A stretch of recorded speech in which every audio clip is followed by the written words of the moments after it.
Welcome back to the 127 Fit podcast. Today's guest is a life, mindset, and worthiness coach.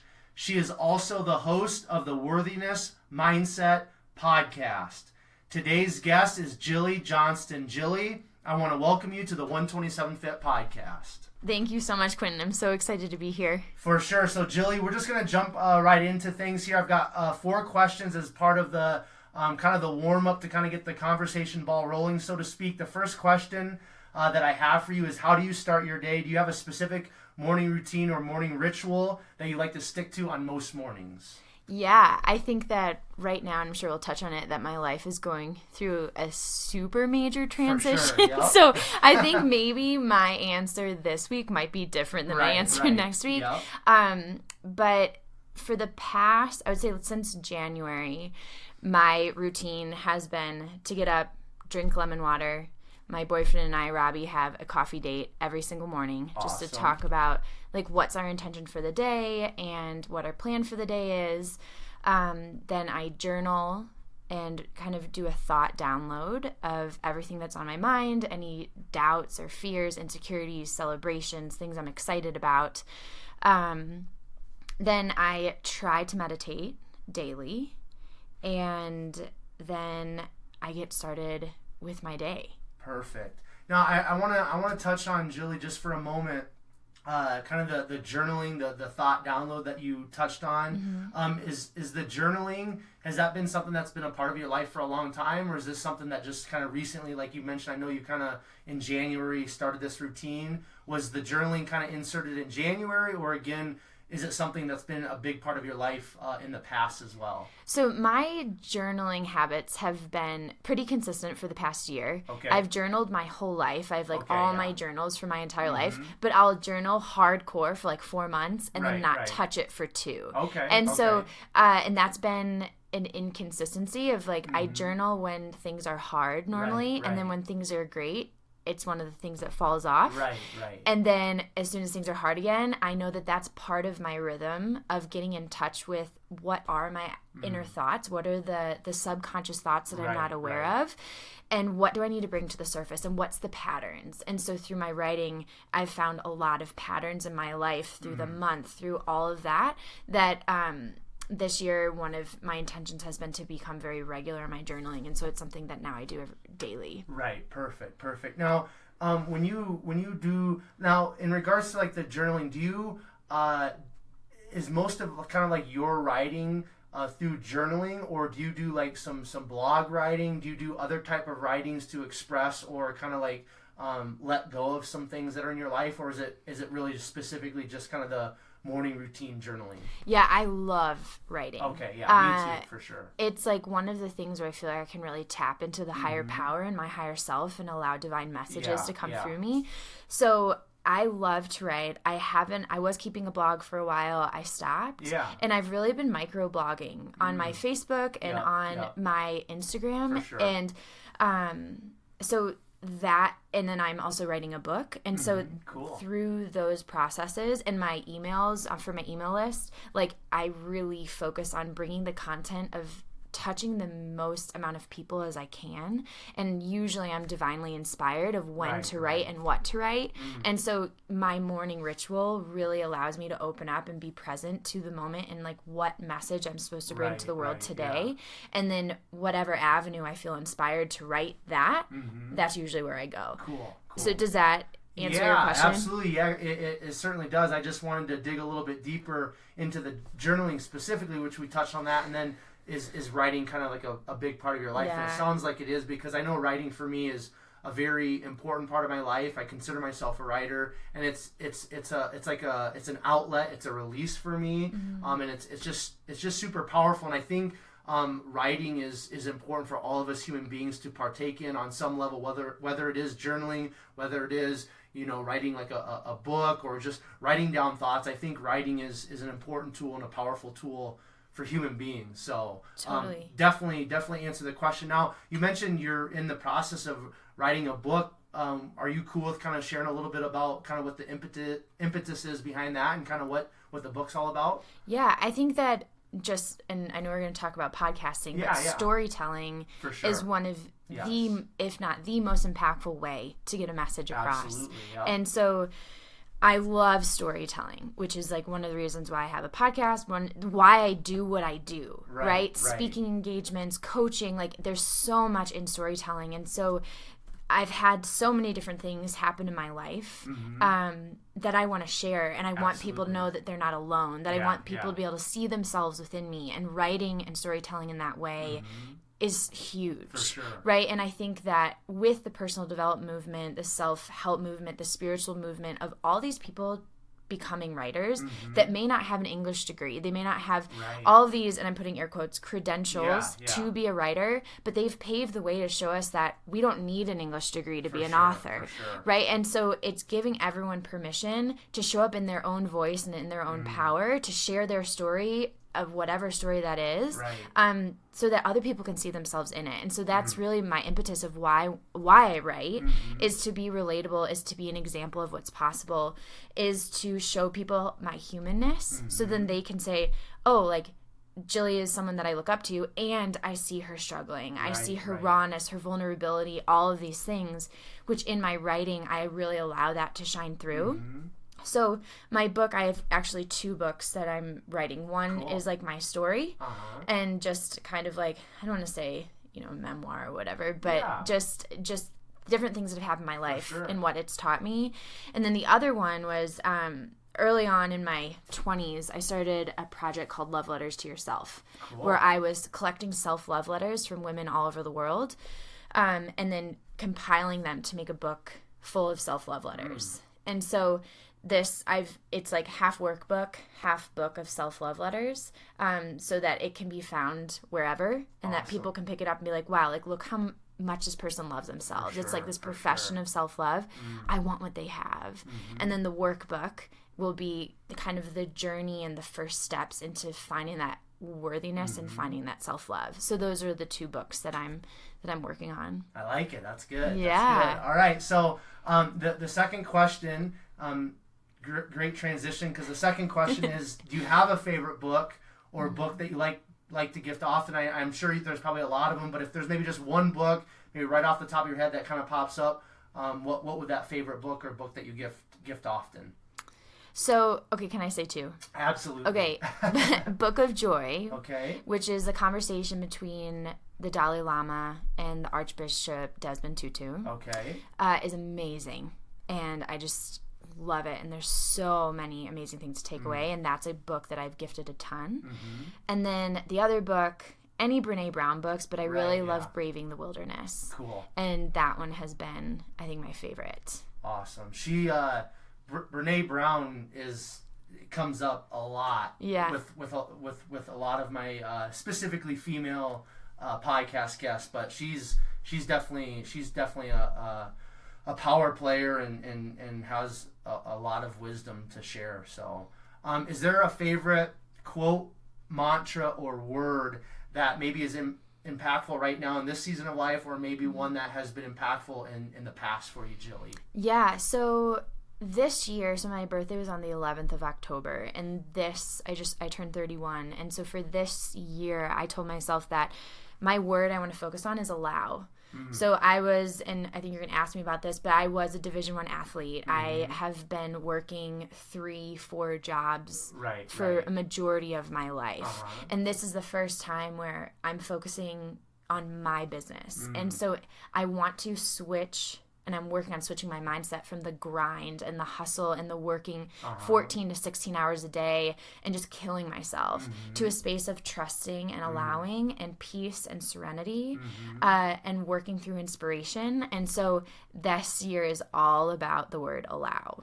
I like that. And that's something, because I quit my teaching job in September, and that's something, the word allow, and kind of just what you just talked about in your life. It's like, I'm really, because I'm type A, and just like super like, kind of like, I love the grind, I love to work hard and all that, but I'm really concentrating on allowing life to unfold as it should, and I'm focusing on just being patient and allowing things to just be what they're supposed to be and come into my life as they're supposed to come. Totally. Because I think people like you and I, we're super aggressive as like, hey, like if I want, I got to go out and make it happen. And it's just like that grind. And I think there's seasons that's necessary because there's a lot of learning within that. But then like what you're talking about, just allowing things to unfold, allowing things to be as they're supposed to be. There's a lot of power and growth in that as well. Oh my and I gosh. think that's really hard for people like us to kind of like slow down and chill, because correct me if I'm wrong, but like I start getting kind of anxious, and I'm like, man, I've gotta be doing something. I can't stop, because then I'm lazy, and it just kind of stirs up a lot of anxiety. Do you kind of share in that as well? 100%. And that's the thing, is one of high achievers, right? We're high achievers. Our coping mechanism is to go, and is to stay busy. Right, and when we are constantly busy, we never feel. Right? It's one of our escape mechanisms. And so one thing that I struggle with is anxiety, right? But if I go, and I'm constantly working and constantly acting like I'm productive, I never give myself time to sit in my anxiety. And that sitting in my anxiety is actually allowing the fears of my not enoughness, my fears of failure, my fears of not amounting to anything to actually come up. And when I sit and allow those things and feel those things, there's nothing, we're so afraid of discomfort, right? Like all of us it feels uncomfortable and we don't want to sit in it. And the thing is, there's no right or wrong, there's no good or bad. It's what we label them as. And so when we're sitting and the anxiety comes up and we're like, ooh, this doesn't feel good, this is bad, I need to run from it. It's the meaning that you're putting into that feeling that's making it bad. Right? Anxiety is just a human experience. That's all it is. Right. And so if we allow ourselves, okay, like I'm experiencing anxiety, I'm naming it. Why am I experiencing anxiety? What are my thoughts that are coming up that are creating my anxiety? Right? And it's like, well, I have to be working. If I'm not working, I'm not going to get results. If I don't get results, I'm going to sleep on the street. Right? And so it's like, okay, well, how is that not true? Right? And this is part of my journaling in the morning, is allowing those thoughts and that anxiety to come up and then proving them wrong. Because they're fear. Right? And so when we're grinding and when we're type A and when we're high achievers, it's important. And I love to work hard, right? Like I love working hard. But what is my working hard coming from? Is it coming from a place of not enoughness? Or is it coming from a place of inspiration and passion? And I have to be able to dictate and distinguish between the two, because if it's from fear of not enoughness, that's when it's not healthy. Right? If it's a place of passion and inspiration, heck yeah, ride it out, right? Like take full advantage of that. But it's important to distinguish the two. Cool. Awesome. So allow. That is the word. That is a powerful word. All right. So last question is kind of part of the warm up. Is there a favorite or most listened to podcast for you? And again, if there's more than one, feel free to share. And then once you kind of go there, I want you just to share a little bit about your podcast, and then we'll probably just get into kind of a little bit of like why we appreciate the medium of podcasting. So is there a favorite one or two? Kind of like, what is your podcast about? And then we'll just kind of go from there. Yeah. So the two podcasts that I love and listen to weekly are, it's the Life Coach School, which is Brooke Castillo. And it's not just for life coaches. It is amazing. And she has changed the game for coaching. Awesome. And so she's incredible. And I highly recommend that for everybody.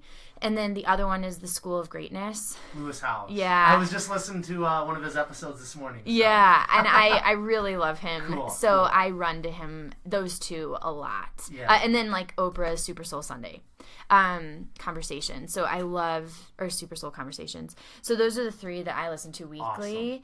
And then my podcast I started just over a year ago. It's called The Worthiness Mindset. And it's really, I believe that the foundation of everything in life and the foundation of success in every aspect of our life comes down to what we believe we're worthy of. So we can attract, manifest, create everything we want in life, right? I'm a super powerful manifester and always have been.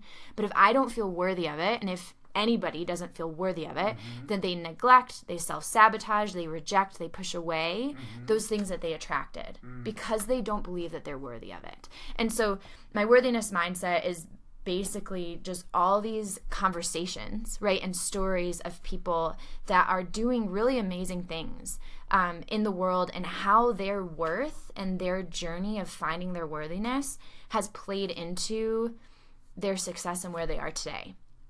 So it's a lot of conversations like you and I are having of just natural, organic conversations and really hearing the golden nuggets that come out of it. Absolutely. Cool. And I've got to going back to the School of Greatness with Lewis Howes. I've got to put this out there because this is something that's kind of just entered into my my life like within the last I'd say week. So I went to Red Rocks, right? Like the amphitheater and stuff. I don't know. It's probably like 2 or 3 weeks ago, and I took a picture of it kind of from the top, and I said, I posted on my Instagram stories. I said someday I'm going to do a live podcast conversation there, and then I was thinking about it like a day or two ago, and I don't know why, but I said out loud, I said I'm going to do a live podcast conversation with Lewis Howes at Red Rocks. Wow. So I just, since that's one of your favorite podcasts, and I know that it's going to happen, I just want to put it out there into the podcast world. You know what I mean? Because I believe tying into what you just said in regards to kind of like, the focus of your podcast is like, and just talking about like this manifestation. Like I firmly believe that we do have the power and the choice, to make our lives what we want them to be. 100%. And I believe that all of that manifestation begins with, first of all, you think it, you write it, you speak it, and then you begin to move in that direction. You begin to live it, and that's where I believe things begin to manifest. So I have to, for my sake, in alignment with what you're talking about, Jillie, I just have to put that out there because it's going to happen, So now I just want to, because we both have our own podcast. We're both very passionate about podcasting. We're very passionate about positively impacting the world, helping other people. So what would you say, Jillie, is kind of like that one thing in regards to podcasting specifically that kind of keeps you continuing to, host a podcast and involve yourself in regards to that platform? Yeah, I think kind of going back to the power of storytelling, right? And I think in this world of social media and in this world of comparison and in this world of we think is perfection, right? And that's one of my favorite quotes by Steve Furtick is we compare our behind the scenes to others' highlight reel. Well, we have other people's highlight reel in our face 24/7, right? And so in the podcasting, and especially when it comes to worth and worthiness, it's never been a pretty journey. It's never been a quote unquote perfect journey, right? It's been perfect in the way of it's divinely perfect, right? But it's not perfect in the way of like everything has worked out, no one has failed, no one's gotten their heart broken, right? It's usually the dark stuff, like the soul-wrenching dark night of the soul stuff that comes up when we question our worthiness. And so through this storytelling, allowing people to see themselves in another person, see the relatability and the humanness that is brought up in the doubts, in the insecurities, in the fears, in the failures, the risks, all of those things.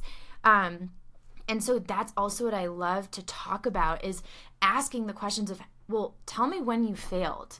Tell me when you've risked everything and the fear was almost like you couldn't contain it and you could barely stand the fear. All the times that you wanted to give up, right? Because if we're all honest, especially as an entrepreneur, we want to give up almost daily. And so being shown that that is okay, that is normal, right? We're not minimizing it, we're normalizing it. And when we realize that this is normal and this is part of the human experience, part of the entrepreneurship experience, there's nothing wrong with you. And it gives you no excuse to stop. And so I think that is a huge thing that drives me in creating a podcast and creating my social media content and being a coach and being a really powerful one at that is all of that is intertwined into it. I like it. That's good. Storytelling. I was at a kind of a block party yesterday, and it was at Improper City, and two of my previous podcast guests were putting it on, and people are kind of starting to know me within certain communities as kind of like the podcast guy, and I was talking to people about my podcast, things like that, because I'm super passionate about it. I love it. But what I've been sharing with people is like, just the power of storytelling. It's a part of our human culture. It's a part of our human history of how very important like spiritual things or other important information has been passed on from generation to generation. So like storytelling is in our DNA as we, tell stories. Like there's so much power in that because that's within us as human beings. So totally. I completely agree with that. So Jillie, I just kind of want to move into a little bit of your backstory. I'd love to kind of find out for myself and also the listeners where you grew up. I'm assuming since you were a college athlete, sports were probably a big part of your upbringing. So kind of like, where did you grow up? What was the family dynamics like? Kind of what extracurricular activities were you involved with? Just what did those younger years look like for you? Yeah, so I was born outside of San Francisco and then raised outside of Chicago in Naperville, Illinois. Had an amazing childhood, like probably one of the best that I've heard of. Just like playing outdoors every single day. Had a neighborhood full of kids. Had like 8 girls that we grew up with, right, and just hung out with. Had a pool in the backyard. It was just incredible. So I had a really awesome childhood and started playing soccer. My dad made me play what is the little what is it called? Yeah, like Pee-wee soccer. I forget. Can't remember or can't believe I'm blanking on it. But hated it in kindergarten. Really? Kindergarten, first grade, hated it. Okay. And then I tried out for a travel team in like 4th grade, I believe, and I made it. And I remember not thinking that I was going to make it. And then the head of the whole club was on the field with me, and I just saw him pointing his finger at me. And then all of a sudden, I thought I was doing terribly. I had so much self-doubt. I had so much just dread and was like, I'm not good enough. I'm not good enough. I'm not good enough. And then I saw his finger pointing at me. And I remember my heart just like filling, being like, oh my gosh, someone believes in me, right? And so I ended up playing on, it was like not a very good team, but my first competitive team. And then I wanted to, in middle school, move up to a better team. And so I made the B team. Okay. So there's like A, B, and C. Yep. I made the B team. I was a little upset about it, but then I was more excited that I had an opportunity to learn and prove myself. And like, I've always really identified with the underdog. Right? And so it was this opportunity to be like, wow, I get to show them. They missed out. Right. But it's okay because I'm going to show them that I deserve to be on that team, right? And at the same time, I was also trying out for volleyball and basketball in my middle school. And didn't make the basketball team, was brokenhearted, and was like, oh, that's okay. I'll take lessons. I'll make it next year. And then the volleyball team, it was the last serve of the tryout. You had to make 3 serves over the net, right? So I made 1, I made 2, and then I sat and I was like thinking about it, and I was like, you know what? If I make volleyball, I won't have time to play soccer. I won't have time to prove that I'm worthy of being on that A team, right? And so I purposely missed the 3rd serve, and I intentionally made a choice that day to devote my life to soccer. Interesting. And so I ended up like not doing basketball because I was like, I want to focus on soccer, right? I joined, so my curricular was playing on 4 different teams. Okay. So I played on my team, I played on an older girls team, and I played on 2 boys teams. And that started in 7th grade. So for 7th and 8th grade, that's what I did. In the 8th grade, I got moved up to the A team, but I wanted to make varsity as a freshman. And everyone else on my team made varsity as a freshman. And they went to all these different high schools. Tryouts came and went. I got put on JV. And I was like, okay, you have a choice. Are you going to look at this as failure, or are you going to be determined that you're going to show them that you deserve to be in varsity, right? And so again, like I could have gone into this victimhood, self-pity, idea and story, and I didn't. And so I was like, you know what? I'm going to show them. So I scored like a few goals my first couple games, and then there was an injury up on varsity of a senior midfielder. And so they brought me up. I was severely bullied, was not welcome as varsity. I was the only freshman on varsity, was not welcomed, wanted to quit every single day. But I started immediately and started making a name for myself. And so like through that, and I think like the whole lesson in all of those stories, right, is the choice that we have when something doesn't work out. Right? And not allowing that to dictate our experience and dictate the future of what we want to create. Yeah, and so then wanted to be a Division I athlete, wanted to get a scholarship as a Division I athlete, and then did. So I played for High Point University, a small D1 school out in North Carolina, and played all 4 years there. Yeah. And yeah, it was a really amazing experience. So, was soccer then, from just kind of like what you shared there a little bit, was soccer the driving force in your life when you were a young girl then? Yes. Right. I was so driven. Yeah.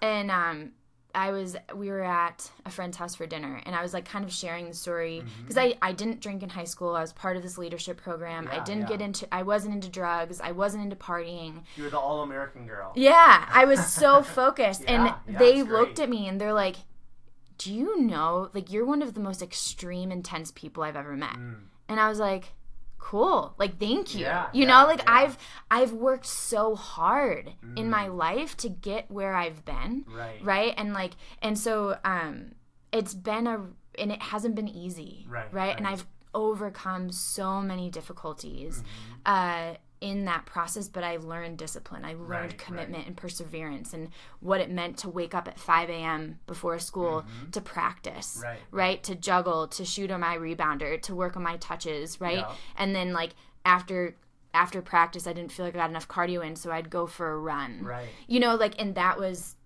literally my entire life. Now, you said you had an amazing, childhood and upbringing and stuff. What what impact did your parents have on you? Because I'm a firm believer that all of us, and we're right around the same age. I'm 32, and until I believe as human beings till the day that we die, obviously we have our parents' DNA in us, but I'm not really talking about that. But until the day that we die, Jillie, all of us have. We're products on some level of our home environment and the adults that were in our lives during those formative years, right? Now, that doesn't mean I have to be my dad. I don't have to be my mom. That's not what I'm saying. But, outside of their DNA in us, we are all, as adults till the day we die, I firmly believe, products of the adults that were in our lives when we were growing up, our parents, things of that nature. So for your with your parents, kind of like what... And a lot of things, it sounds like you kind of learn just through soccer, through athletics on your own. But what influence have you kind of recognized that your parents had on you that kind of still plays into who you are today? Yeah. I think that I've taken the best qualities of both my parents and then some of the not so great qualities I've left behind is what I like to think, but I've had super supportive parents my whole life, who've believed in me, who've loved me, who have supported me in everything I've done. And I call myself a recovering perfectionist, right? Like, I had to be the best all the time, the best in school, the best on the team, like, and I wasn't always, but I strived for it. For sure. And my parents never put that pressure on me, ever. Not once. Like, my dad, I used to, like, I've had sleeping issues my whole life. But in high school, the anxiety, actually my whole life, the anxiety of, like, getting a B or forgetting a homework assignment, or I was never put in detention. I've never gotten suspended, never got sent to the principal, like, never written up, nothing, okay? I was so afraid of it. And I remember my dad used to be like, Jillie, I will literally pay you to get a B if it will ease your anxiety. Like, can you just relax? Like, you're good enough. You're okay, right? And both my parents always said that. And so my striving and the perfection and the story was like, in order to be loved, I had to be perfect. I'm not exactly even sure where that came from, but that wasn't a product of my parents. And so my mom is the most compassionate, loving individual I have ever met. Super creative. So, like, those are the sides of her that I've adopted into my life, right? My dad is this very outgoing, life of the party, treats everyone like his best friend, builds really incredible relationships on the spot. So I've like, in his work ethic, they're both entrepreneur minds. Right, so I've gotten both of those like from both of them. And so it's really having people that have been on your corner. Yeah. Has been really awesome. They haven't always been on my corner, right, but like in my formative years, they've always been in my corner. Yeah. Very sounds like very loving and supportive, and those two things for kids are very powerful in how they develop into adulthood. So yeah, cool. Yeah, totally. So this is something that I had written down, as I was kind of just looking through your Instagram and your website, and you brought it up. It's the perfectionism thing. Because I call myself a recovering perfectionist. Yeah. And so from like I'd say about 12, 13 years old, somewhere around in those tween years, like anxiety became a part of my life. And a lot of that anxiety, as I've looked back and examined on my life, was kind of like performance anxiety. So I used to wake up very similar to kind of like your story. I used to wake up at like 4:45. I'd go running. I used to have to make 100 made shots in basketball every day. I grew up in Iowa, so it was like -20. I'd be out there. So just very neurotic, very disciplined, very focused in regards to athletics and all of that. But at some point, all of that, kind of like drive to like, be the hardest worker. That was kind of the thing I held on to, because I wasn't ever the best. I was never the most gifted, talented, athletic. So I was like, I have to be the hardest worker. So that at some point created a lot of anxiety and I this perfectionist like thing in regards to athletics. I really honestly didn't care about school. I just like, I did what I had to do because I wanted to play sports. I graduated with like a 3.2, so that's cool or whatever. But when it came to athletics, like that was my God. That was my everything. And so there's this anxiety and there's like this perfectionism. If I remember like if I was shooting a basketball shot for my 100 made shots, if it wasn't a swish, if it like hit the front of the rim and then went in, it's like, okay, I'd have to redo it. And it just snowballed in my life, and it just got so crazy. But so I want to touch on this thing of perfectionism, because I think there's a lot of people that are type A, like you and I are, very driven people, focused, disciplined people. It kind of comes back to this perfectionism thing. So from your perspective, what you've learned about perfectionism and the anxiety and the fear and all this stuff that kind of it builds within us, what is perfectionism, and just kind of expound on your experiences with it and kind of how you've kind of managed it and broken through it. Yeah, so kind of to go back to athletics, as athletes, we had to earn our playing time, right? Of course, yeah. We had to earn the accolades.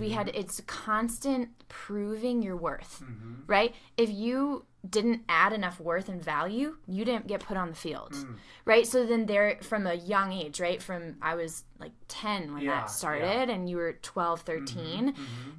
Look at how many years of our life where that actually has been ingrained into our mind, that neural pathway in our brain, right? And this is like the so cool about like science-based and brain-based evidence, has been so ingrained in us, right? If you did 100 shots every day for how many years of your life? Yeah, I don't know, 2-3 years or something. Yeah, so like that, and having that thought, like it has to be perfect, I have to make it, has to be a swish, right? Like you are just strengthening that neural pathway, which makes it even harder to break.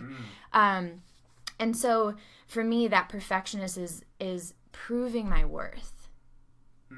That's what really perfectionist means to me, is like I'm not enough as I am, that I have to constantly prove that I'm worthy of someone's love. I have to constantly prove that I'm worthy of someone's time, energy. For a long time in my life, like up until 2 years ago, I always thought that people were doing me a favor by hanging out with me, or doing me a favor by dating me, doing me a favor. Like it was never because I offered anything. Right? And so it was like I always was proving. It was always this very needy, fearful based energy. And I think really one of the first times that it hit me that that's what I was doing, right? I was dating this guy. We were in a long distance relationship. He was going to med school, and we had a date. It was like he was in town. We had a date. He got busy. He had to move it just by 30 minutes. Like it wasn't a lot, right? Yeah. But I made that mean that he didn't want to go out and date with me, right? We were dating. We'd been dating like a year almost. Yeah, okay. And so, like, I was like, God, he's doing me a favor. And he looks at me, he has to, like, grab me by my shoulders. And he's like, I date you because I want to date you. I'm taking you out on a date because I want it. Right. Like, right. yes, it's nice that you also want it, and that's important, but are you listening to me? I want to date you. Why do you think I'm always doing you a favor? And that was the first time someone had said that to me. And I was like, holy cow. Yeah. Like, and then in that moment, like, I went to take a shower, and I started playing about in my entire life. Like, I felt like me getting on the playing field was a favor. Me getting into college was a favor. Me getting a job was a favor. Like, it was all these favors I felt like had been done to me because I wasn't good enough. And so when that happened, I was like, I got to change this. Something's got to give. And I knew that the issue was me and my worth and my value and my love for myself, right? And so then I had to start proving to myself how I am enough already, right? Finding evidence how I am enough already. What does worthiness really mean to me? Where do I find my worthiness? And a lot of times it was externally. And how can I find my inherent worthiness, right? Which is why I'm a worthiness coach, which is why it's such a huge passion of mine. Because we always teach the thing that we need. And we teach the thing that we've grown the most from. And that has been probably the biggest impact, is choosing me and choosing that journey. That's made the biggest difference in my life. And that's what I want to bring to people. And so that's where, so like, you said, as you were sharing there, Jillie, perfectionist to you is somebody that's trying to prove their worth. Then. Okay. So all right. So I want, because you are, you know, like the this worthiness thing is a huge passion of yours. You coach it, you teach it, you live it. So like, can you just expound a little bit more? Because like, I mean, there's a lot of things that you're sharing right now that's just resonating with me personally. So like this worthiness thing, like just expound a little bit more on that. Like what is it? What is worthiness? And like kind of like the self-worthiness and all that. Just you take it and just run with it however you want, because like what you're sharing again is like really resonating with me. And I know if it's resonating with me, it's going to be resonating with a lot of listeners, both you know, male and female. So like how does somebody like find their worthiness and that type of stuff? Yeah, and it's a journey, and it's a process, right? And there's no destination. Right. So the literal definition of worthiness means to be good enough. Okay, so that's like the literal word, the definition of worthiness. What I do in a lot of my coaching and a lot of my workshops is I have people identify what worthiness means to them and what it looks like and feels like in their life, right? Because worthiness to me might feel and look different than what worthiness would to you. But when we have like a tangible, measurable thing of being able to say, like, am I creating this in my life? Am I feeling this in my life? These are the things that I do that actually makes me feel good and makes me feel enough, you know, kind of stuff. Then we can bring more of it into our life, right? We can expand on it.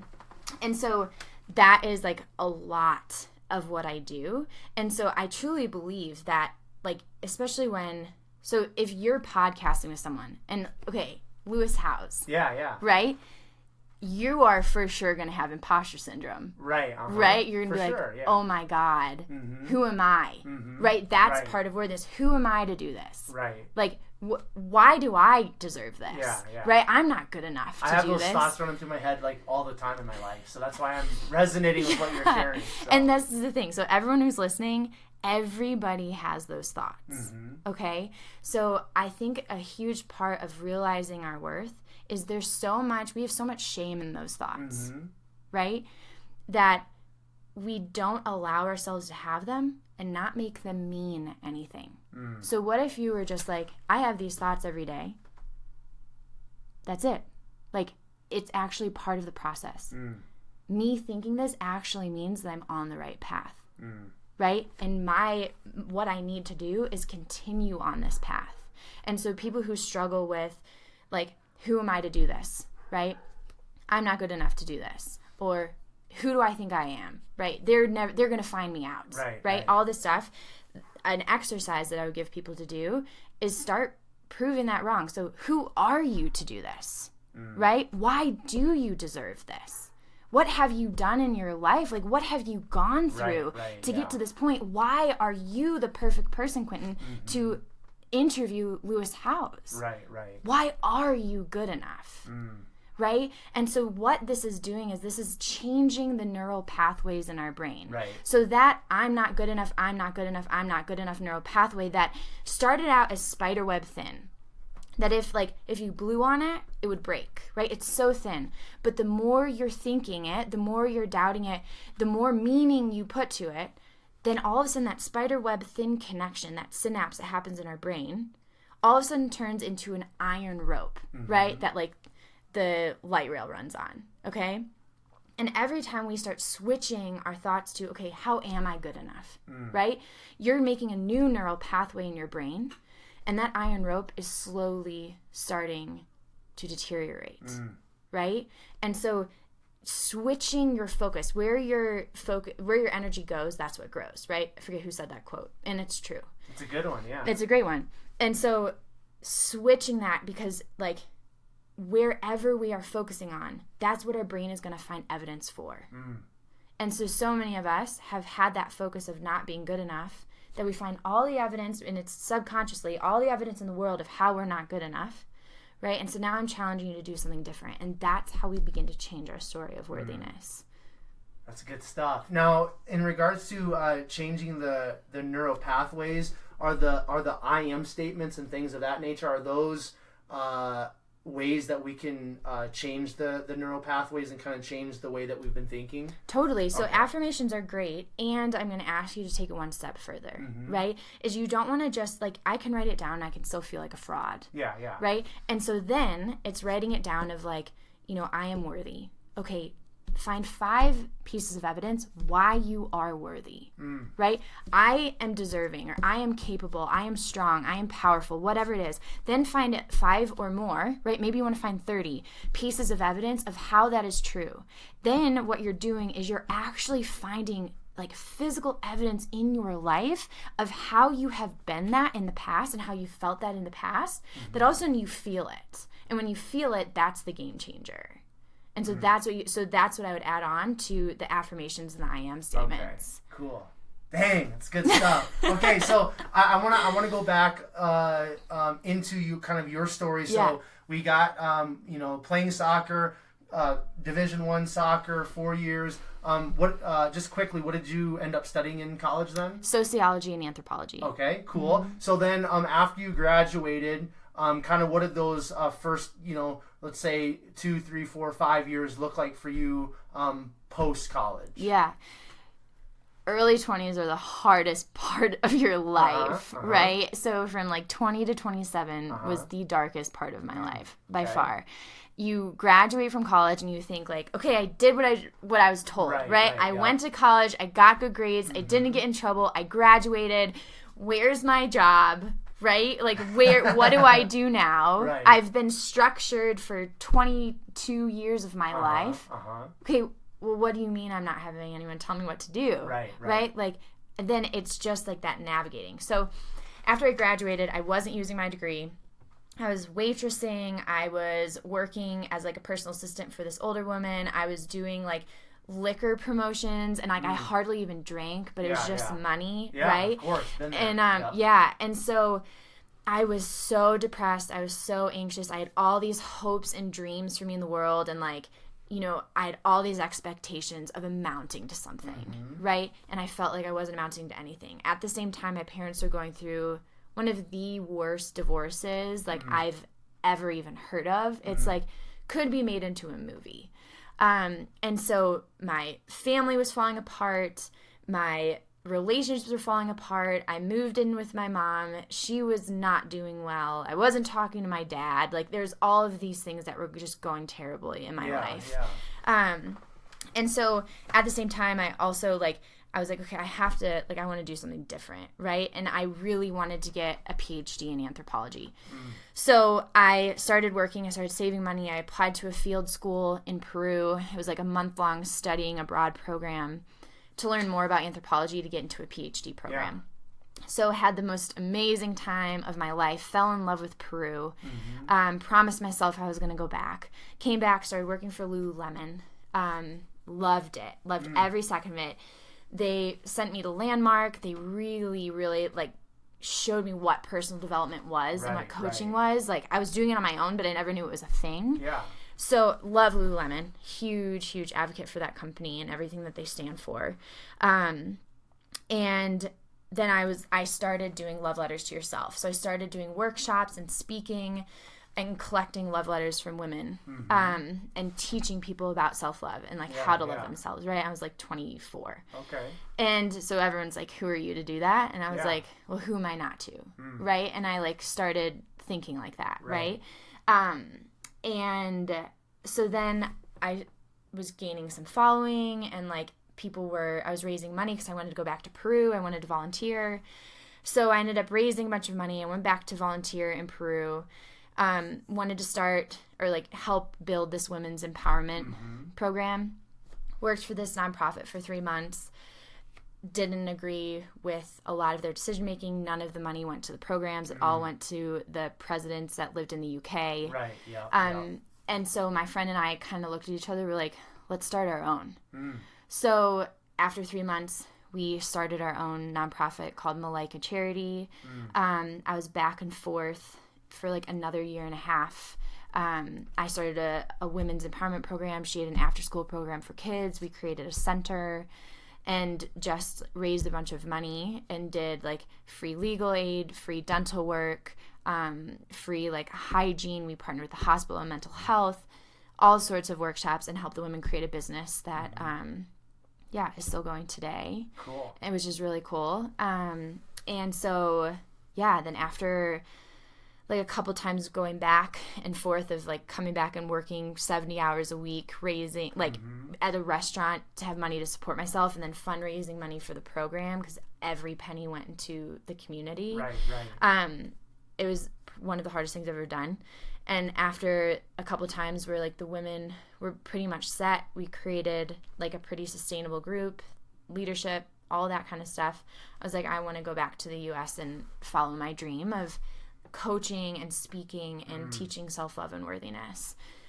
So then I started working for Orange Theory, started doing more coaching, more speaking, started getting more of a following in Chicago, and was like, this isn't where I want to live. Right, yeah. So I'm going to pick everything up, fit everything in my car, and move to Denver. And so that was 3.5 years ago, not knowing anybody, and not realizing how hard it was going to be. Right. And so then moved to Denver, and it took like 1.5 years before I found my feet. Okay. But found my feet. Why? Okay, so before we continue on, why Denver? So that year in Chicago, I'd been chasing summer for 2 years, like moving to Peru because the seasons are opposite. Yeah, okay. So that winter, there was like 60 days of no sunshine and a frigid cold. And you're from the Midwest, so you know. I do know. Yeah, and I was just like, I need the sun. And so it was between, I wanted to be in the mountains. And it was like Denver or Portland were the two cities I felt called to go. But I wanted more sunshine. And so like 300 days of sunshine, that sounds pretty darn good. It is good, yeah. Yeah, so I was like, okay, I'm moving to Denver. I like applied to Orange Theory out here, interview the next day, references the next day, flew out 2 days later for an audition, got offered a job the same day, and moved out like a month after that. Oh, wow. Okay. And so it was like, when things are in flow, when they're in alignment, when they're meant to be, bam. Yeah. When you're allowing them to come, right? Yeah. And so it was just like, and so then that's how I ended up out here. Okay, cool. So speak on the kind of the, because you just said like you didn't realize how hard it was going to be. So, I mean, it sounds like you did have, some sort of, job or place where you're going to be having some income coming in. So that's usually pretty important when you're transitioning or moving in life. But what was kind of, some of those difficulties that you experienced kind of immediately or shortly after you moved out to Denver? Yeah, and it's funny because like I'm having this realization as you're talking about this, how I've had that experience a lot in my life because I think I have expectations, and that connection actually like just was made for me, and so I expected it. I'd traveled a lot, right? Like I've like studied abroad in Greece. I lived in Peru. I've been to Southeast Asia. And every time I went, I met people who I just had this soul connection with. And I only met them for 3 days, but we have friendships for a lifetime. And so I thought that Denver, being this transplant city, that everyone's from everywhere, for sure. that it would be that same kind of connection. And it just wasn't. That wasn't my experience. Everyone had their own life. Everyone was busy, right? Everyone's busy all the time. And so it was hard to connect with people. And there just wasn't the same mentality. And I don't feel that way now. But I was also in a long-distance relationship. So, like, I was flying out every free weekend that I had. So I never had time. I didn't build my life here. There we go. Yeah. Right? And so when we broke up, it was a huge gift to me. Because it was the gift of being present. It was the gift of living here. It was the gift of taking the time to actually give myself what I wanted. And so I think that the hardest part was that realization of, like, oh, I expected everyone to, like, automatically, like, become my best friends. Right. And that's not how it goes. It's not, So, like, you have to put in the work and the effort and the time, Yeah. And then the other person has to have time in their life, right? And, like, they might there's so many people that I want to develop friendships with. Right. But our schedules just don't align. Yeah. And, like, that's no one's fault. That just is what it is. But when you don't have anybody else, it can get really lonely. Okay, so I want to, there's a quote that I took off of, it was either your Instagram or your website, and it says, "The single biggest change and impact in my life has been choosing myself." So I want you to just kind of break that down and expound on that, if you wouldn't mind, Jillie. Yeah, so choosing me really meant putting me as the top priority, right? Like, investing in myself with time, energy, love, money, like getting really clear on what I needed, right? Getting in tune with my body, understanding my body, giving myself time to sit and be. Choosing myself was honoring what I needed, asking for what I needed, standing up for myself, not people pleasing, which is has been a huge part of my life, right? Saying yes to other people, overextending myself, saying and doing things because I wanted to make other people happy. And when I stopped that and said, okay, now I'm going to focus on what does that mean for me? And that journey of the fears that come up and the insecurities that come up and the doubt that comes up, and addressing what that truly means, right? Like, how is that affecting my life? How has that affected my choices? How has that affected my journey and where I've gotten to today? Like, how have those been my guiding compasses rather than what are my values? What do I stand for? What am I needing? What lights me up, right? And letting those guide me. And so it's really been like finding a life of alignment and what fills me up. Right. So do you, because you primarily work with women, is that correct? Yeah, I've had a lot of men reach out recently. So now I need to change to, like, mostly women. I think you need to be, time permitting, you need to open yourself up to guys too. Cause I mean, there's so much that you've been saying is resonating with me, but in regards to working with women, do you find it that women, some of these things that you've kind of experienced as a woman, are these pretty common things that as you connect with other women and listen to their stories, are these pretty common things with most women that you've interacted with? Yes. Kind of like this struggling with, the worthiness and all these type of things? I have yet to meet a person, regardless of gender, that has not struggled with worthiness.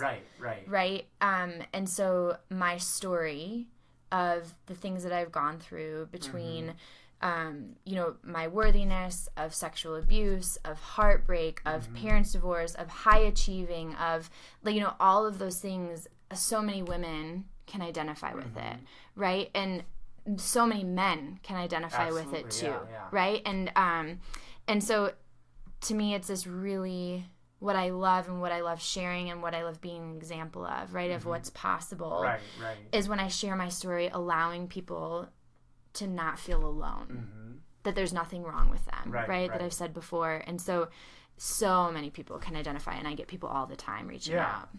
But in regards to like females and women and stuff like that, what's like one of their greatest from your experience personally, but then also just interacting and connecting and coaching so many ladies, like what's one or two of those things that you kind of hear them speak on, like just on a regular basis? Is it the worthiness thing? Is it kind of like, or maybe like what's the greatest fear that women have? Like just kind of, I want to, because I just want to bring this out because I know there's going to be ladies that are going to be listening to this, and I just want them to kind of understand that they're not alone and that this is a very common thing for ladies specifically. So what are some of those things that a lot of the ladies that you're interacting with kind of come and share with you?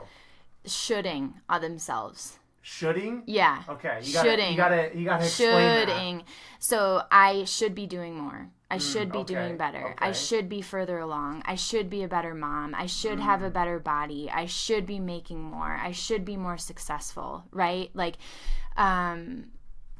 like all of those are huge in that of just like throwing the should book all over the place. So I work a lot with that and just the pressure, and that also comes from not enoughness. And so people feeling like they're not good enough, right? They're not lovable, that they aren't good enough as they are, that they need to prove themselves, right? That they have to constantly be doing, that they have to constantly be hustling. Yeah. Is like another huge one. I'm trying to using their voice.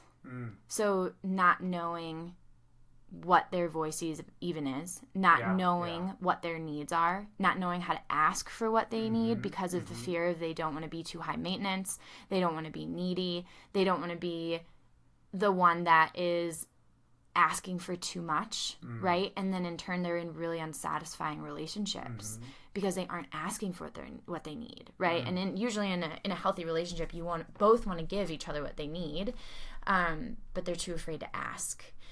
And so I work with like a lot of relationships and feeling good enough and worthy enough in relationships, and then also a self-trust. Like they don't feel like they follow through. They feel like they get excited about something but then can't finish it. They're afraid of failure, and they don't trust themselves. So they might start working out, and then it lasts for a month, and then they stop. They might lose weight, and then it comes back. They have a goal, they start out strong, and then they fizzle out. So it's like helping them identify why with that as well. So like those are a few things. Yeah, no, I appreciate you sharing that. And so for the listeners that are, just really resonating with what you've been sharing in regards to your story and coaching and things like that, what would be maybe like, as they finish listening to this conversation and they're just like, man, like there needs to be a shift in my life. There needs to be a change in my life. Like I need to do something with what I just heard. What would be maybe one or two actionable steps, like as soon as they're done listening to our conversation, that they could kind of step into and take so that they can begin to kind of like, step into this, self discovery or have this self-awakening so that they can continue to evolve and become the best version of themselves? Yeah. So I think the exercise that I shared earlier on in the podcast of identify what those stories are. So if it's like, I should be working more, right? Or I'm not pretty enough, or I'm not good enough, or I'm not lovable enough, or whatever it is, right? Or I'm not successful enough, whatever that is, right? Prove it wrong. So how are you successful enough? Right? And find evidence in your life how that is true, right? And I encourage you to look in all the nooks and crannies in your life, and it's supposed to be hard. And there's so many people that the first time I start working with them, this is one of the exercises that I give them, and they're just like, I don't know. I don't think there is any, right?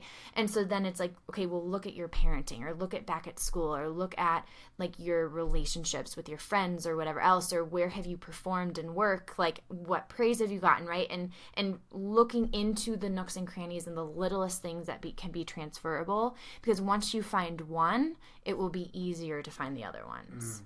So identify that story, prove it wrong with 5 pieces of evidence how you are not that way or how you are that way if it's a positive thing. Does that make sense? Yeah, absolutely does, and I appreciate you reiterating that and sharing that. Now, I want to touch on, you said something in regards to, relationships. When we were talking, when I asked you to kind of expound a little bit on like kind of some of the struggles that females specifically have, and one of the things you said is, asking for what they need. So, in like an intimate relationship with somebody, how is this manifested of somebody kind of like asking for what they need, like in regards to like what does that look like? What does that mean? Can you just kind of break that down a little bit more, please? Totally. And I think it's like there's so many different examples, okay, right? But a lot of women nowadays, they're working, yeah, they're moms, right? They still have to take on full-time work, full-time momming.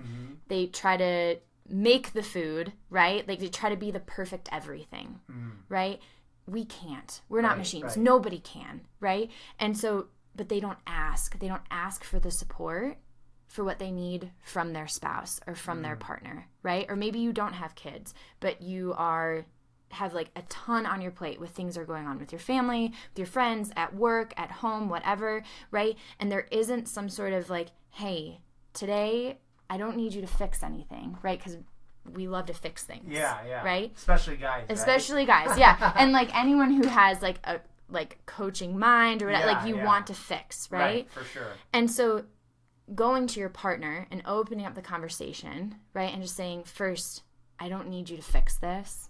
I just want you to listen, right? Or maybe the partner, and this is like for anyone listening out there, like especially guys, a magic phrase for you to say is, tell me more about that, right? You're not trying to fix. They just want to be listened to. But too many women, they don't want to like ask for that. They don't want to open up and like share those intimate things, share those fears, share like whatever that is. Or like, hey, can you take care of dinner tonight? Hey, I need an hour. Or, hey, can you give me 20 minutes? I can go take a bath. I need to decompress for the day, right? And just like asking for what they need. And so that's like one specific example of we take things on, and we as in everybody, and we don't share how we're really feeling, and then we get resentful, and resentful is the biggest poison to a relationship, and that's on you. You didn't share. You didn't ask, right? And by you not sharing, you have to take personal responsibility for that the resentment, while there's two people to tango in every relationship, the resentment that's getting built up, well, what story are you telling yourself that's preventing you from sharing with your partner, right? And how are you communicating it? So another really great book for relationships and anybody is Nonviolent Communication by Dr. Marshall Rosenberg. Life changer. Game changer, relationship changer. So I have like all my relationship clients read that book. Okay. So why don't people ask in a relationship for what they need or what they want? Is it fear? Is it some sort of fear based thing or what is it? I think there's a lot, right? But I think that some of it is the shoulding, right? Of like, I should be able to do this, right? I should be stronger. I should have the energy to do this, right? And so there's a lot of shoulding that gets put on you, and so then you try to do everything, right? And then there's like that pride of like, oh, like I just did everything and you didn't do anything, or like whatever, right? Yeah, which for sure can be a lot. So there's proving and there's competition also, right? Which there's actually more couples than I realize that have the competition between the two of them, of one of them trying to prove over the other one, right? Trying to prove themselves over the other one. And then I think that we all have baggage, right? We all have past relationships. We all have baggage in the current relationship of experiences that we hold on to, whether we realize it or not, as evidence of like why we can't share or why we can't talk or why we can't ask for what we need, right? Because this person blew up, or this person wasn't responsive, or this person didn't do anything with what I asked, right? And so in nonviolent communication, like we have every right to ask for what we need, right? But only are we responsible for fulfilling our needs. And then you have to realize if your needs don't get filled, and I'm kind of going deeper into this, so this is That's good. That's fine. But it might be confusing. So we're responsible for filling our needs. Right. And we have every right to ask for what we need. Mm-hmm. And we can request our need to be filled, right? Uh-huh. But that person isn't required to fulfill our need. Mm. And so we have to realize that as we can request it, they aren't required, and you have to realize what needs are non-negotiables for you. Mm. So is that need a non-negotiable? If it's a non-negotiable, then you have to find a way of communicating that, and that person, again, doesn't have to fulfill that need, and you still need to ask, and you still need to realize what needs of theirs are you not filling, and how can you create a dance, right? Every relationship is a dance. So how can you dance together to make it meaningful and to make it last and to make it fulfilling for each one of you? Cool.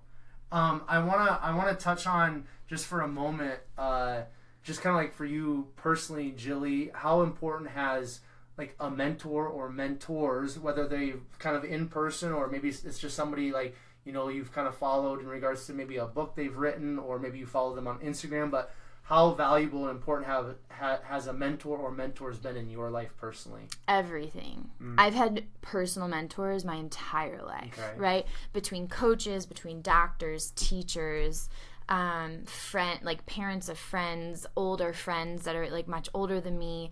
I've been paying for coaching for a long time. That's been a game changer for me.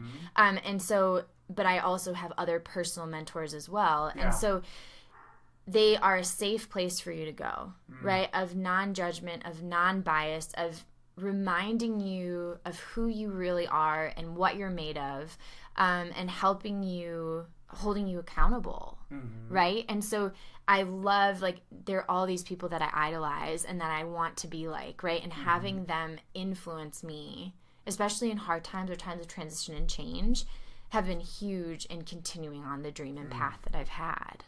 Who's maybe one or two of those mentors that maybe you know, the listeners might know, maybe in the sense of maybe some of that you're been positively impacted by through maybe like social media or a book, if you wouldn't mind sharing that. Yeah, so like non-personal mentors, so I have an alter ego. Sweet. And so I think we all do, don't we? Yeah, and so I named it Oprama, and it's a mixture of Oprah and Obama. Okay, cool. And like just like these amazing qualities. So like those are two. Brene Brown is another one. The Dalai Lama is another one. Cool. You know, and so like non-personal mentors and influencers, like that's who probably are the biggest ones. Have you ever heard of Rachel Hollis? Yeah. Okay. I have. Do you enjoy kind of like what she puts out into the universe, or? Yeah, I do. I've only read one of her books, The Girl Wash Your Face. Yeah. And I've like handed that out to a couple of my clients, and I really enjoyed it. Cool. I just have read and listened to much less of her stuff than I have other, but she's on my like to listen list. Yeah, she's a pretty powerful spirit, I know, in the world. So, and I follow her on Instagram. I listen to her, I think, on a podcast or two, and she has her own podcast. Yeah. And she's definitely, like I said, a powerful spirit. So, we're gonna kind of head towards. We've been going for almost 70 minutes here, so we're gonna kind of I know time flies when you're having an awesome conversation. So we're gonna kind of move towards the finish line. But before we kind of wrap things completely up, I want to kind of touch on, you know, where you're at today, and I want you to just kind of share a little bit about you and Robbie and kind of this experience that you guys are very soon going to be stepping into in regards to, you know, living out of your van. So I just want you take however long you want, but just to kind of unpack that. What are you doing? Why? And just kind of like, you know, kind of share your heart from that perspective. Yeah. So, yeah, we're just like having this interview at such an interesting time. Yeah. So in January, well, I'll start. Tomorrow will be 365 days ago. We were on a national parks trip for my birthday. You and your Robbie. Robbie, right? Yeah, my boyfriend Robbie, who's like the most amazing human in the entire world. Yeah. And we decided 365 days ago that we wanted to buy a van, build it out, and travel around the country.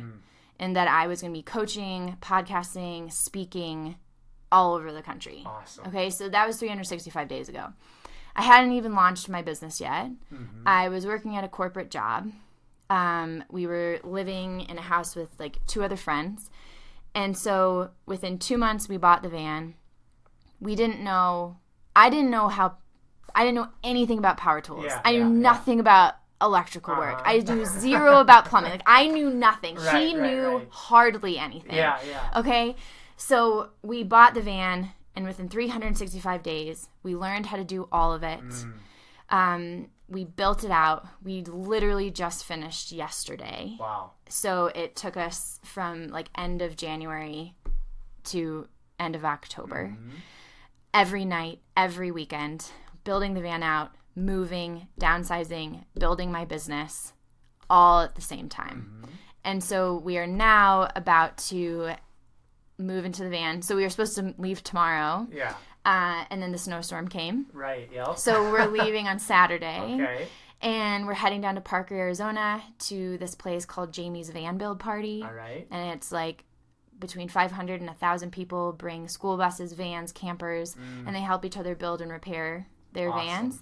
And I have my first speaking event there. Cool. And I'm going to be doing coaching there as well. Mm-hmm. And so that is our life. And so it is, I don't know if you can put a picture up of it, but it is like one of the most beautiful things I've ever seen. We can put a picture in the show notes or something. Yeah. So that is our life, and it has been the hardest thing that I have ever done. So what, like, why though? Like, why are you guys, like, and I want you here in a minute, I want you to kind of just talk about, you know, your relationship with Robbie and stuff, but why are you guys doing this? Like, what is kind of like your end game or end goal in this experience that you're about ready to step into? Like, you've already stepped into the experience of preparing the van and doing all of that learning, but this experience of actually hitting the road for a year, 2 years, however long it is, like, why? I think part of it is showing people what's possible. That life doesn't have to look like what it always has for everybody. Like that. That's good, yeah. Right? Yeah. That you can still be successful, and you can still, like, not be some sort of, like, dirtbag that, like, lives in a van, but have, like, a successful business of adventure and of the ultimate freedom in life. Yeah. And everything that we've done has been consciously created by the decisions that we've made. And so I was at a corporate job. He did not have an opportunity to work remotely, right? I didn't have an opportunity to work remotely. We had to face a lot of fears. We had to make a lot of hard decisions to create what is possible. And so I like to call it the no excuse life. Like, we live a no excuse life. We don't let anything or anyone or whatever excuse hold us back from what we truly want to create. And I want to show other people that they can too. Once they're willing to get uncomfortable, to face their fear, right? To face every doubt and thing that comes up for them, your freedom lies on the other side of fear. And that's why we're doing what we're doing, is like, we want to live life to the fullest, and we want to inspire other people to do the same. Man, that's good. I like that stuff, man. That's resonating with my soul and my heart. So, okay, so I want you, because you just said some very powerful words in regards to Robbie and what you think of him. So how did you guys meet, first of all, and then second of all, like, what is this relationship with Robbie meant to you, and how has he kind of helped you step into greater growth in your life as a woman? Yeah, I probably will get emotional. That's okay. It's great. It's beautiful. So I met Robbie when I was a CrossFit coach at Vantage Movement. Okay. If you're in Denver, 100% check it out. It's the best, most amazing community. So yeah, he was a member, and he was just this breath of fresh air to me every day, but I never thought he was interested. So he's 12 years older than me. So I was like, I never have a chance. Yeah. Is what I thought. And so he asked me out, and then, like, we went out, and within, like, 2 seconds of our first date, he was planning our, like, second, third, and fourth date, and I was like, whoa, wait a second, right? And, like, I had just gotten my heart broken, and I, like, wasn't ready for something. But he kept showing up. And and when I say that, I mean that he kept showing up as this genuine holding space, not trying to fix things, just completely curious of who I was and who I wanted to be, and unconditionally supportive. I was going through a really, really hard time. I lost my best friend in a plane crash, and it was the first person I lost that was like she was like my sister. Right, yeah. And he called me and was just like, tell me about her. And that was like his first question. It was like, I want to know her. Like, tell me about her. And that just blew my mind, right? He didn't get awkward. He didn't get uncomfortable. And that is him. He is unconditionally supportive. He's the love of my life. He has been this rock. And so the relationship that we've built, we've been put in a pressure cooker, right? We've been together for a little less than 2 years. And like, we've decided to build this van. We decided to live in 60 square feet together. And we decided to learn this process. And like, you'll know if you're in a new relationship or you're in a relationship, you want to know if it's going to work, build something with them. Like, do a major project and you'll know almost immediately if you're going to work or you're not going to work. So like, if anyone out there is listening and you want to know, just like go ahead, build something and see what happens. But the amount of communication that we've had to do, the amount of what he's brilliant at and what he's taught me is not taking the other person's stuff on. So if I'm frustrated, if I'm, like not wanting to do it or checked out or feeling really resentful of the project, he's just like, okay, like, you are responsible for you. Like, he doesn't take my responsibility on. And so he'll just be like, okay, well, I'm still enjoying it. Do you need a walk? What do you need? How can I support you? Right? And that's like a question that he asks. And so, and I've learned to ask him that as well. And so we don't take each other's stuff on. And if there's something that is sparked or brought up, like with the van build, like everything's a mirror for us, right? And so like these mirrors get shined in our face all the time. Right, for sure. And so if there's a mirror that's shown up to me, let's say in something that I'm struggling with, and like I bring it to him, he'll like listen and hold the space, and he also knows that it's my wound to heal. Right? Like, what is my story about it? What is the thing that I need to learn? What's the lesson in the healing and the growth that I'm experiencing? And he's willing to walk through it with me, like grab my hands and walk through it with me.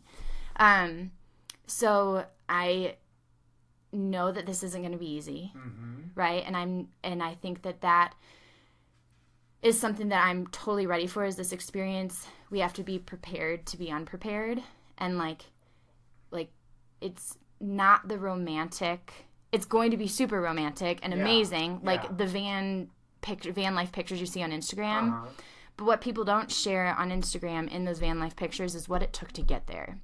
Right? The sacrifice and the commitment and the days and the doubt and the tears and the blood and the sweat, like literal blood and sweat that it takes to get there. And once you're in the van, it's still the same amount of preparation. It's just now different, right? Same planning. It's the same intention. Right. And so that's also what I want to show people, is like that the grass isn't always greener, and like you make it what you want it to be. Right? Your circumstance doesn't have to change for your experience of the circumstance to change. So if you want a different experience in your life, you change. Your story about it needs to change, right? Your circumstance doesn't need to change. You'll create a new circumstance and create the same experience again. So, man, it's some good conversation. Let me tell you, like I'm just like I'm all dialed in, because it's like there's just like so much stuff that you're sharing. Again, I've said this several times, like this, it's just resonating deep within my soul, and it's beautiful. So, I just want to ask you, Jillie, where do you see yourself, or where do you want to be for yourself personally in, let's say, 4 or 5 years? So 5 years from now, I want to own a big piece of property in Colorado where we have a retreat center. Okay. Where that I have a beautiful, and I've had this vision for like 10 years, a beautiful barn where my office is on the loft, and that I have people coming in all over the world to hold retreats several times a year and coaching people all over the world, and speaking. Cool. And so that's like 5 years from now, I want to be speaking on like every continent. Yeah. And just helping and be on Oprah's Super Soul Conversations. Cool. So that's what I'll put out there. Awesome. It's great. It's gonna happen if you want it, right? Yeah. Cool. Yeah. Cool. All right. So, before we get to the last question, is there anything we've had I feel like a very thorough conversation. We've touched on a lot of awesome, powerful, lovely, beautiful things. But is there anything that I haven't asked you, or anything that we haven't touched on yet that is just really burning deep within your heart, deep within your soul, that you want to put out into the universe, you want to really share with the listeners? That's a good question. I feel like we've touched on a lot. So I'm feeling pretty complete. Awesome. That's good. Yeah. So the final question that I have for you, Jillie, is what sets your soul on fire? These conversations. People. People are my drug, is what I've always said. Serving people, right? Like serving people and helping them create the life that sets their soul on fire. And so I have recently, I'm sure that it's out there, but like the term consciously create, right? And I work with conscious creators. I work with people who consciously create their life and impact to set their soul on fire. And that's like that tagline, right? And so those people who are out there who know that they're made for more, who know that they're being called, who know that they don't want to live small, who know that they were sent here and are ready to step into their power, right? And like watching that light go off in their eyes, right? That's what sets my soul on fire. And so helping people live that dream. Awesome. That's good stuff, man. I'm telling you, like, woo! Beautiful, beautiful, beautiful. So, Jillie, if somebody is just like blown away with the conversation we've had today, kind of you just sharing your heart and things are just really resonating with them, where can people learn more about you, kind of like personally? Where can people find out more about kind of like the coaching that you provide?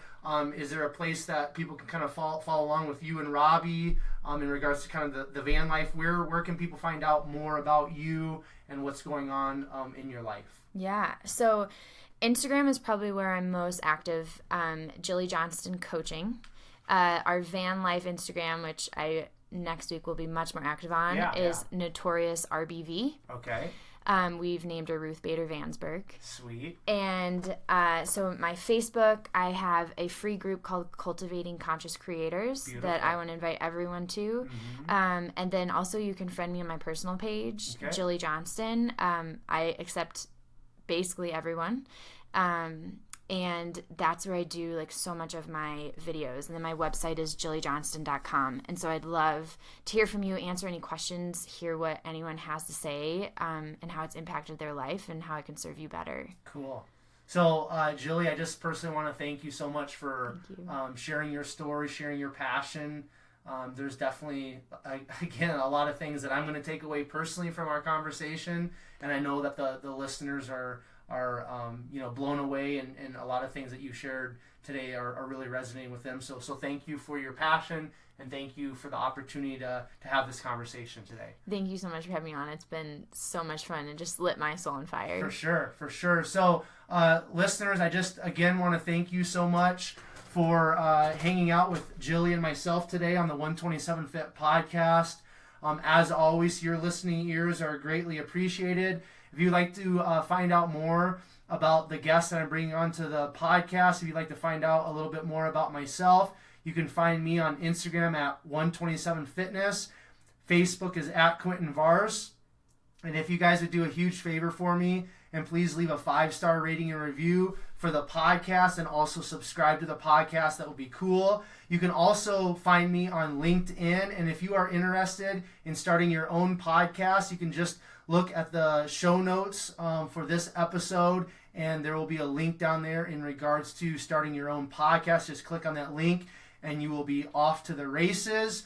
If you think you would be a great guest, or if you have a friend or an acquaintance you think would be a great guest or guest for the 127 Fit podcast, you can just send me an email or give this email out. And the email is 127fit@gmail.com. And as you are finding great value in a specific episode or episodes of the 127 Fit podcast, if you do another huge favor for me and share that specific episode or episodes on your Facebook and Instagram stories using the hashtag #BeSomeoneToFollow. Again, that would be cool. I would appreciate it. That's how we get more listeners and we get more people being positively impacted through the stories and the guests that I'm bringing onto the podcast. Then, per the usual, I will leave you with Proverbs 24:10, which states, "If you faint in the day of adversity, your strength is small." This time, until next time, I will catch you guys later.